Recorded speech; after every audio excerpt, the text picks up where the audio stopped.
మన మనసు ఎప్పుడు కూడా ఏదో రకంగా అది ప్రయాణం చేస్తూనే ఉంటుంది. అనేక రకాలైనటువంటి అంశాలు ఉత్పన్నం చేస్తుంటుంది. అరిషడ్ వర్గాలు ఉద్రేకింపబడుతూ ఉంటాయి.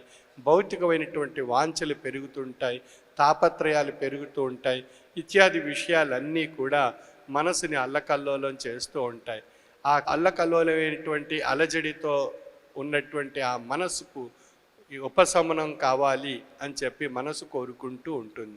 ఆ మనసు కోరుకునేటువంటి ఉపశమనం ఎక్కడి నుండి లభిస్తుంది అన్నప్పుడు సద్గురువర్యుల యొక్క ఆశీస్సు నుండి పొంది తరించే అవకాశం ఉంది. ఆ సద్గురువర్యులకు ఆశీస్సు తాత్విక జ్ఞానము చేత మనం పొందేటువంటి అవకాశం ఉంది.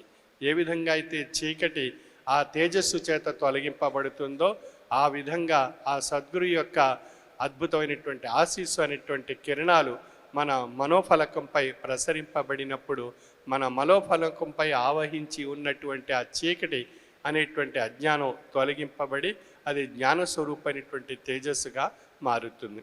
ఆ జ్ఞానస్వరూపమైనటువంటి తేజస్సు చేత మనలో ఆనందం, ఆహ్లాదం, సంతోషం, ఆరోగ్యం ఇవన్నీ కూడా మనలో ఏర్పడతాయి.